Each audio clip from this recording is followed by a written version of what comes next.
ওলের ডাঁটা একটা জনপ্রিয় খাবার। তো এই ওলের ডাঁটা দিয়ে এক থালা ভাত নিমেষেই উঠে যায়।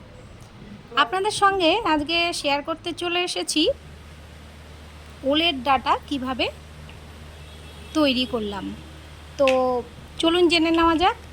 আজকে আমি ওলের ডাঁটাগুলোকে ভালো করে খোসা ছাড়িয়ে ছোট ছোট করে কেটে নিয়েছি। তার সঙ্গে নিয়ে নিয়েছি খোসা, কিছুটা খোসা ছাড়িয়েছি আর কিছুটা খোসা রেখে নিয়ে নিয়েছি পটল, আর নিয়ে নিয়েছি কাঁঠালের বীজ এবং নিয়ে নিয়েছি আলু। এই সবজিগুলো আমি ওলের ডাঁটার সাথে দিয়েছি। এবার আমি কড়াইতে একটু জল দিয়ে নিয়েছি। জলটা গরম হলে একটু তাতে লবণ ফেলে দিয়েছি এবং এই ওলের ডাঁটার সঙ্গে যে সবজিগুলো আমি ব্যবহার করেছি সেগুলো আমি গরম জলের মধ্যে দিয়ে একটু সেদ্ধ করে নিচ্ছি 5 মিনিট। 5 মিনিট সেদ্ধ করে নেওয়ার পরে দেখুন সেদ্ধ হয়ে গেছে।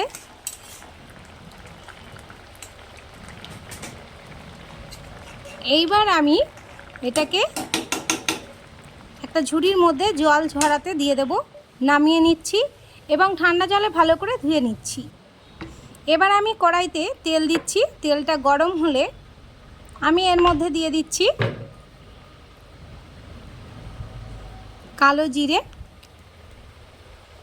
একটা শুকনো লঙ্কা আর একটা বড় সাইজের পেঁয়াজ কুচি। পেঁয়াজটাকে একদম জিরি করে কুচিয়ে নিয়েছি। এই কটা আমি ফোড়নে দিয়ে ভালো করে ভেজে নেব।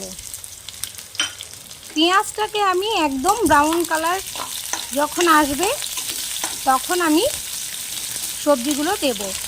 এই পেঁয়াজ ভাজার সময় আমি দিয়ে দিচ্ছি একটু লবণ।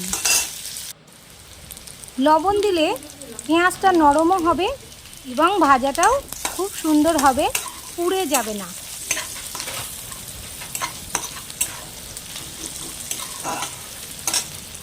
ব্রাউন কালার চলে এসেছে। আমি এবার এর মধ্যে দিয়ে দিচ্ছি সবজিগুলোকে, সেদ্ধ করে রাখা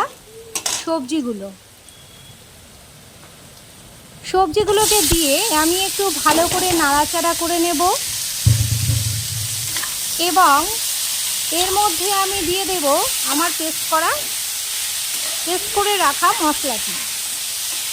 আমি মশলা হিসেবে নিয়ে নিয়েছিলাম 1 চামচ ভাজা জিরে, 1 চামচ সাদা সর্ষে। আমি এখানে কালো সর্ষে ব্যবহার করিনি, সাদা সর্ষেটাই ব্যবহার করেছি। আপনারা চাইলে কালো সর্ষেও ব্যবহার করতে পারেন। আর যারা ঝাল খেতে পছন্দ করেন তারা একটু ঝালটা বেশি দেবেন। আমি এখানে 2টো কাঁচা লঙ্কা দিয়েছি।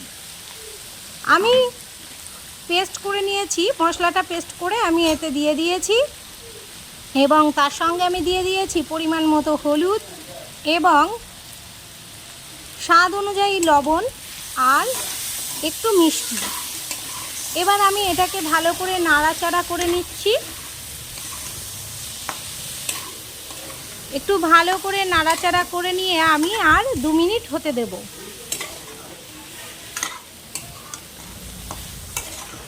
2 মিনিট হয়ে গেলে আমি এটাকে নামিয়ে নেব। দুর্দান্ত খেতে লাগে। এই উপকরণটি সঙ্গে পেলে এক থালা ভাত নিমেষেই খেয়ে নেওয়া যায়।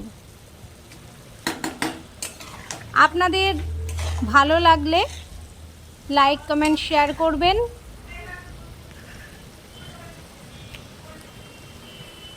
সকলে সুস্থ থাকবেন, ভালো থাকবেন।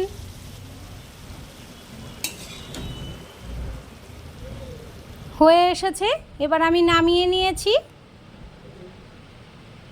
দেখুন কত সুন্দর হয়েছে। অবশ্যই আপনারা ট্রাই করবেন। আপনাদের সকলকে অসংখ্য ধন্যবাদ।